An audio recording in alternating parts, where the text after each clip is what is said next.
Hey, podcast listeners, this is Micah. I'm just popping in here before the show starts to share an urgent request. As I'm sure you know, public media is under threat like never before. We've been covering the nature of these attacks here on the show, and we saw them on full display a couple weeks ago at the House Subcommittee on Delivering on Government Efficiency, when the heads of NPR and PBS defended public broadcasting against accusations by Republican lawmakers of political bias. This is serious. At a time when public media has never been more valuable, it's also never been more vulnerable. On the Media is a listener-supported podcast, and donations help us bring you the show every week, but a significant chunk of our funding does come indirectly from Congress. We will feel the hurt if Republicans cut it off. So please help us weather these uncertain times by becoming a sustaining member. Giving monthly at the level that's right for you will help us build a strong, lasting foundation to keep this show on air. If you've never chipped in or you want to up your donation, now is the time. To give, go to onthemedia.org/donate. That's onthemedia.org/donate. Thank you so much, and enjoy the show. This is the On the Media Midweek podcast. I'm Brooke Gladstone. Elon Musk's Department of Government Efficiency, or DOGE, has been edged out of the headlines this past week by the administration's current flirtation with a constitutional crisis, among other things.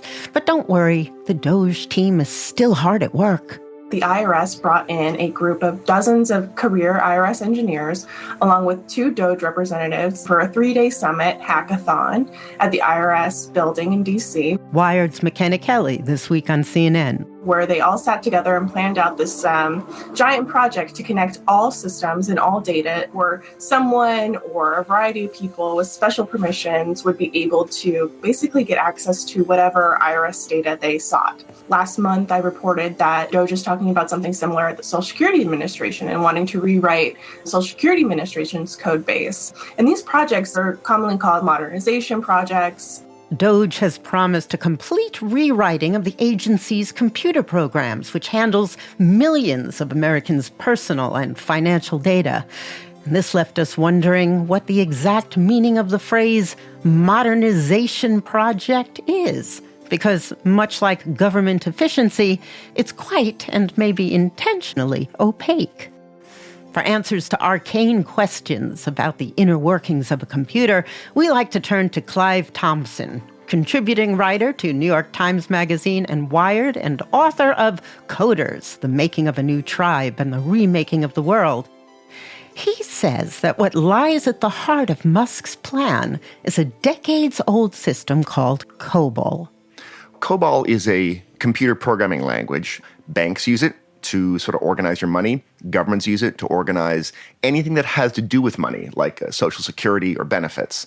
And the way it came to be was back in the 1950s, there was, the kind of boom of computers being used for the first time in businesses.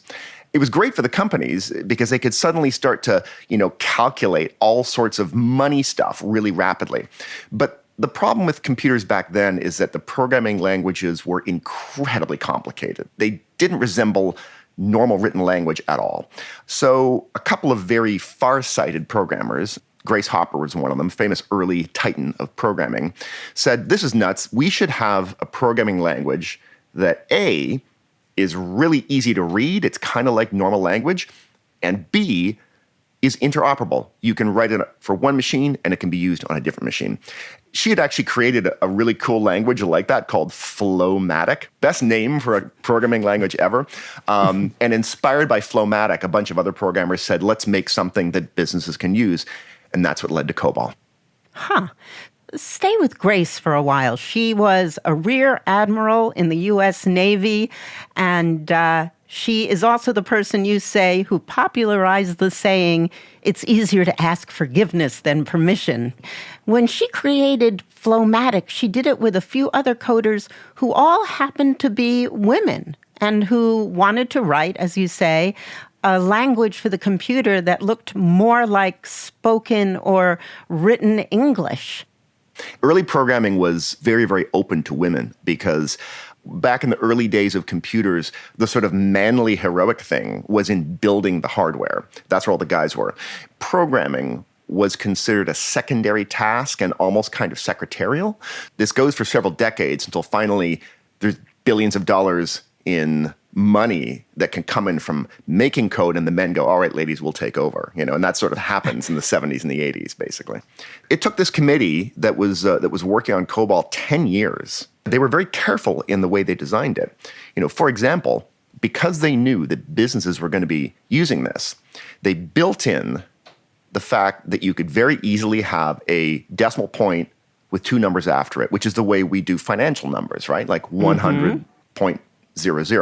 Now, this is going to be really nerdy here, but most computer languages make it really difficult to very simply and easily place that decimal point right there. You can do it, but it takes some contortions, and those contortions can sometimes create inaccuracies. Now, inaccuracies are fatal, for big business. And so they work that in. And that's one of the reasons why COBOL is still to this day really valuable. Because again, all these new modern languages, definitely you can have decimal points. Like they've worked it out. But with COBOL, it was there from the beginning. When COBOL was rolling out, it was exactly when businesses started to buy up computers, when companies realized that this was going to be a faster way to manage things. Right, yeah, because we're talking about the late 60s and the early 70s, and it's kind of the big boom for the moment when companies realize we could manage our finances better, we could do predictions, we could kind of model and figure out, what are our sales going to be like over the next 10 years based on what we've learned about the last 5 years. Or even something like payroll. You've got 30,000 people. If you're doing that payroll by hand, it takes days and days and days of like dozens of people to do the payroll. If you have a computer, you could do it in a matter of hours. Where else do you see it? Well, you see it in other places like, for example, insurance companies. Every time you apply for insurance, there's something called a reconciliation engine. To this day, still using COBOL in many places. You see it for a long time, I think they've migrated a bit away from it, but for decades and decades, airlines had COBOL at the backbone of their booking system. So whenever you were buying a plane ticket, they were using COBOL in the background. And again, large companies that just needed to, say, manage their sales, how much money is coming in, how much money is going out.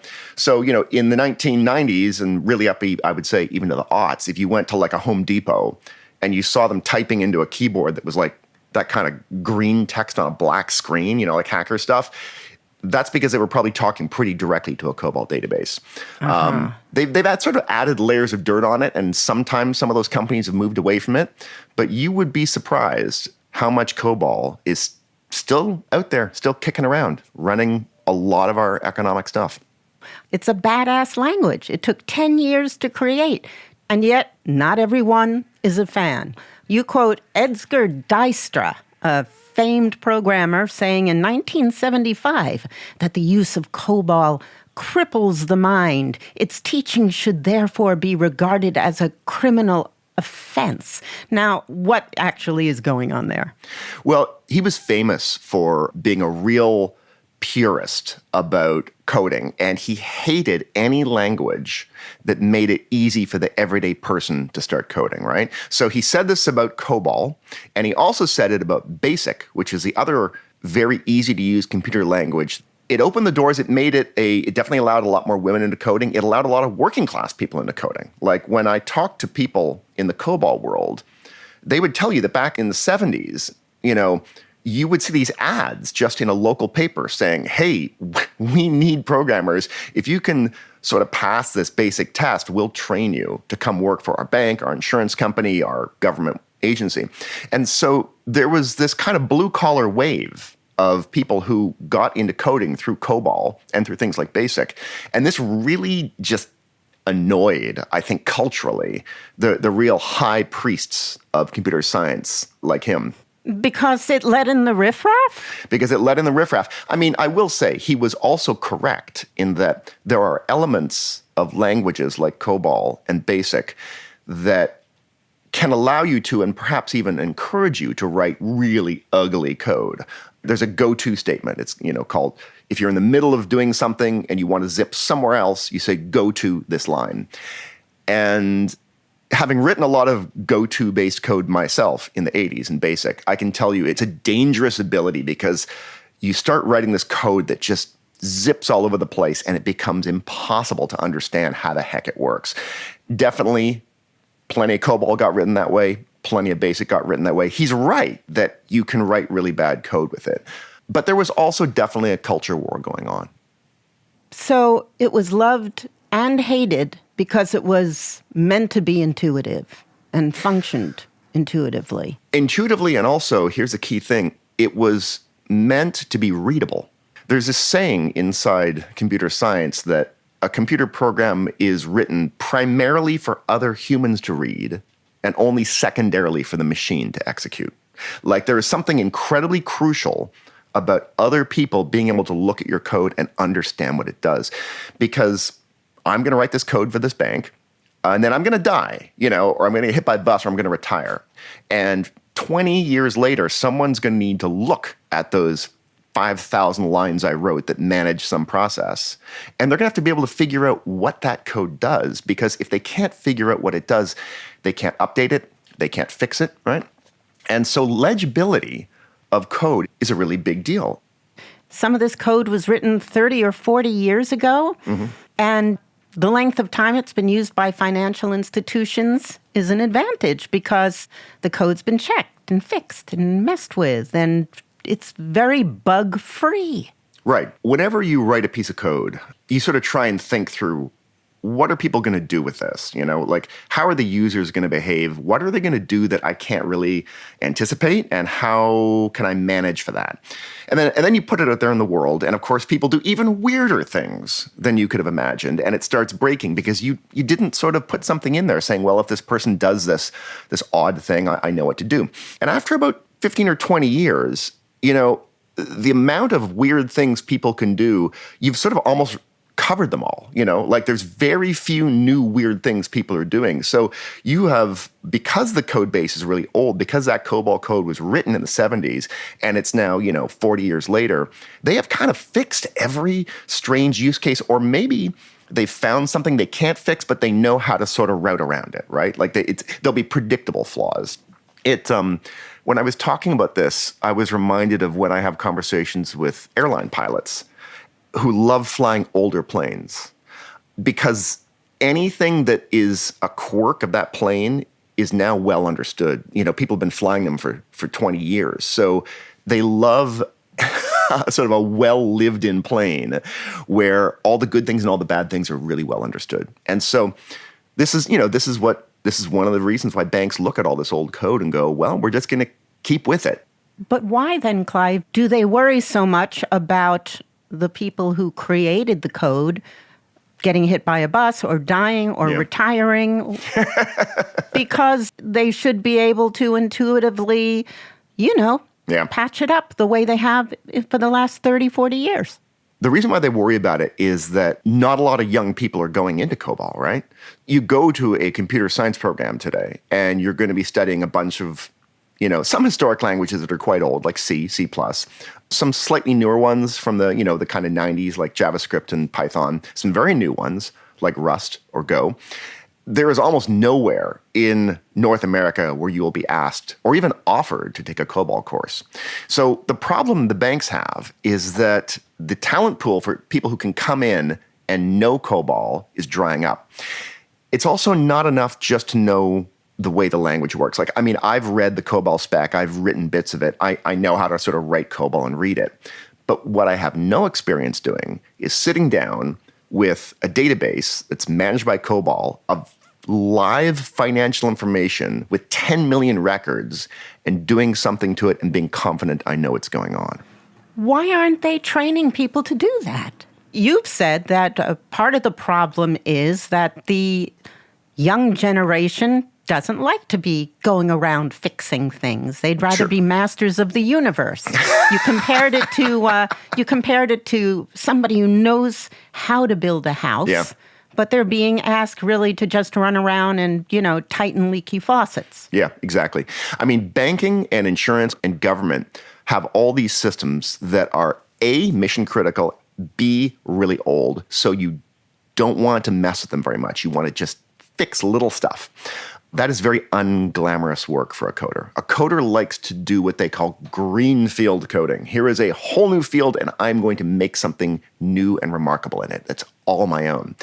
It's A, that's fun to do. It's fun to make something new. B, when you make it yourself, you understand every part of it, right?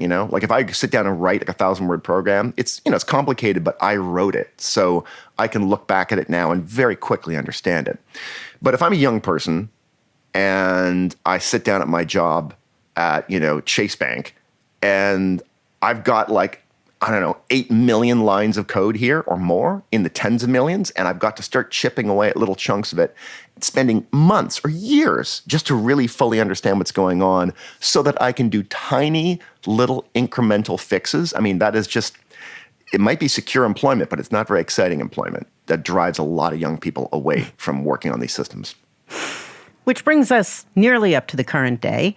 Last month, Wired reported that DOGE was planning to rebuild the Social Security Administration's systems in a few months. The SSA's core logic is also written largely in COBOL. That's the code that issues Social Security numbers, manages payments, even calculates the total amount beneficiaries should receive for different services. And minor changes could result in cascading failures across programs, you were told by people who are in a position to know. But DOGE wants to possibly discard or remake millions of lines of COBOL. Now, it sounds pretty reasonable because what's wrong with upgrading an old system? Except you argue that part of the motivation here comes from a mistaken belief that because COBOL is old, it's bad, or really the mythos often discussed on this show that Silicon Valley can always do things better. There is in Silicon Valley an idea that all this stuff that was done in the past, particularly government stuff, is inherently inefficient and terrible, and we could do it so much better, faster, and I guess, with better perks and new cool things. And the problem is that again, a lot of this code is actually really good and really fast, does its job really well. And B, the idea that you could sit down and, in 3 months, figure out everything that this unbelievably complicated Social Security Administration system is doing, and then replicate it, to rewrite it line by line in a new language is absolutely bonkers. And you've said that banks have thrown millions of dollars at this problem and then ended up backing away. Hundreds of millions, absolutely. Give me an example of that. You have banks all over the world that have tried to do this and pretty much failed. I mean, the Bank of New York, Mellon, I guess about 10 years ago, they realized that they had over 100,000 individual COBOL programs. That's just the number of programs. We're talking about millions of lines. And so they were looking at that and they were thinking, wow, we could start chipping away at this, but the potential pain would be so high, there's absolutely no point in even trying it. There are other banks that have actually done it, like the Commonwealth Bank of Australia. They had a core language in COBOL, not all their stuff, just this one area they wanted to redo. They did finally get it done, but it cost them twice as much as they expected. It was $1 billion, Australian dollars. So that's just for one core system. When I talked to people who were conversant in COBOL, who have worked in banks, they said, I guess the amount of pain that would be endured trying to rewrite all that stuff has made every banker who seriously looked at it just go, forget it. We are never doing this. We're just going to keep on running this COBOL until the sun explodes, basically. and as this guy said, these are banks. They have more money than God. They have no problem throwing money at a problem, and even they are backing away from this, right? Here's a small local version. So the New York Times, years ago, I guess about 10 years ago, they had a COBOL system that managed their delivery, their paper delivery system. They were like, okay, this is COBOL. It's really old. Let's rewrite this. It took 3 years, if I'm remembering this correctly, around 3 years. They wrote a white paper about it because they were so scarred by the experience, almost to sort of warn people away. And they literally just said, this was so much harder than we thought. And this is a comparatively, I mean, it's a complicated system, but compared to a banking system, it's pretty simple. So, there you go. Another example, one that really made the news in 2020 in New Jersey, its unemployment system crashed, and the governor, Phil Murphy, blamed it on COBOL. What happened with the New Jersey system was when COVID first hit, a lot of people went on unemployment. And so everyone was swarming online to the internet to apply for unemployment benefits in every state. In New Jersey, the system, the website was just crashing and crashing and crashing under the load. And so, of course, this was incredibly embarrassing to the governor. So he holds a press conference and he says, I'm sorry this has been crashing, but we have these really old COBOL systems that just can't handle the load. Everyone sort of accepted that at face value because, again, there's a Silicon Valley idea that new stuff runs fast and old stuff runs poorly.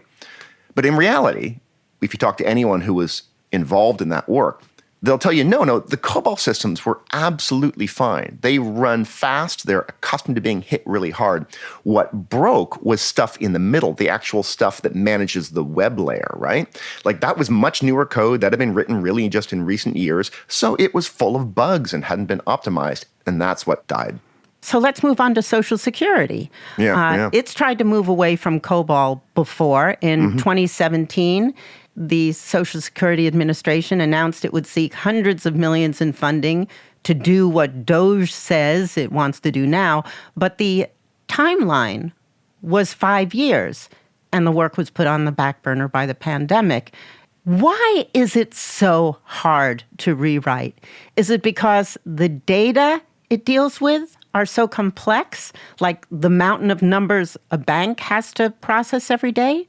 Or is it because the code itself, as you described it, though it was designed to be simple, now, because of all the fixes and the patches, looks like a tangled ball of yarn after 40 years of revisions and additions and tweaks?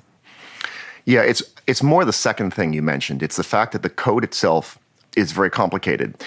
And here's the thing, like, it was complicated. It's complicated, and it's complicated because it grew over millions of little decisions made over 40 years. So if you wanted to replicate everything that the Social Security back-end databases and systems do, you'd have to sit down and go, okay, what are all the thousands or tens of thousands or hundreds of thousands of things that this code does? Like if I ask it to do this, to print someone the amount they've got left on their Social Security balance, how does it do that? How does it figure out what what the overall amount for New Jersey is? How does it figure out all these different things? Each of these abilities, you have to sit down and write down on a piece of paper and say, okay, here's the spec. Here's everything this new code has to do. It has to replicate all these abilities this code has. And then you have to sit down and spec that out in the new language. It's not impossible to do.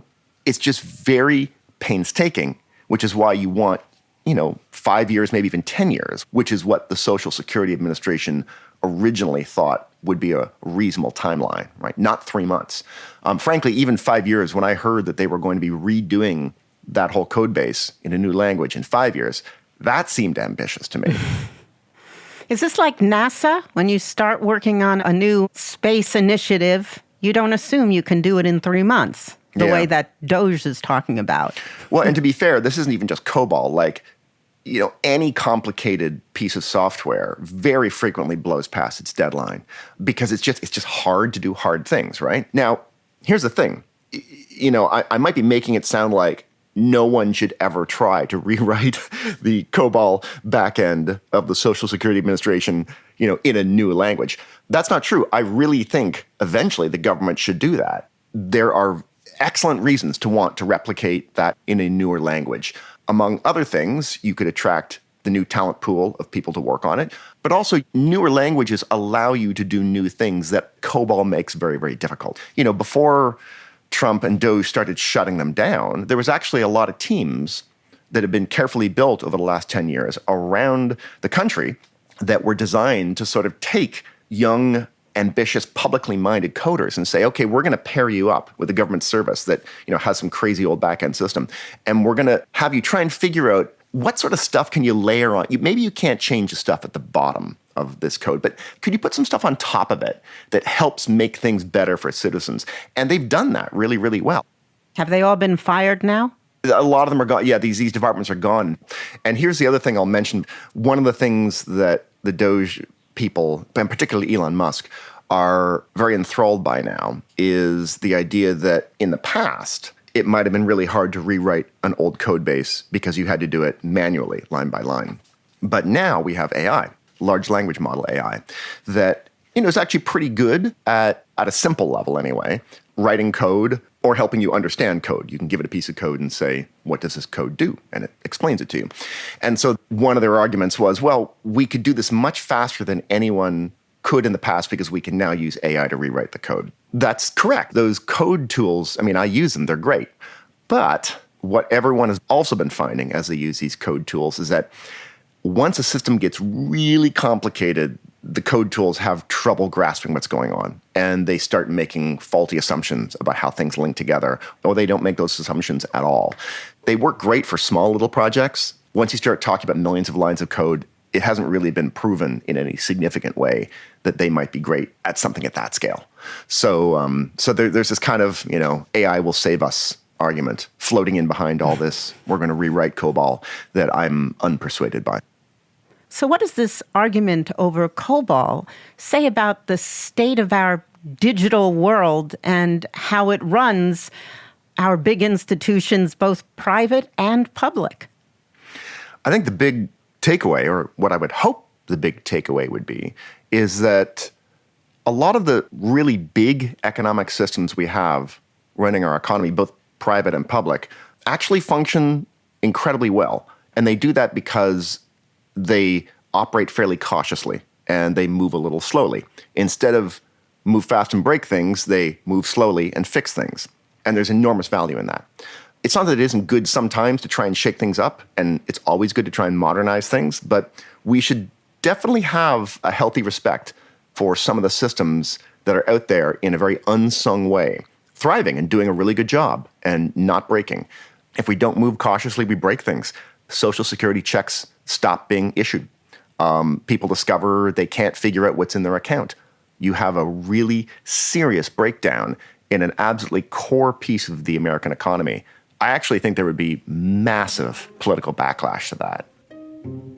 It may be one of the reasons why DOGE is sort of soft pedaling or not talking so much about its plans for COBOL anymore. This is the one thing that if you really wrecked it, there would be hell to pay. Clive, thank you very much. I had a good time, and I will come anytime to talk about COBOL at length. This is not something that happens a lot in my journalistic life. Clive Thompson is the author of Coders, The Making of a New Tribe and the Remaking of the World. Tune in on Friday for the big show. This week, Micah and I immerse ourselves in nothing but right-wing media for 12 hours and report back on what we've learned. See you then. I'm Brooke Gladstone.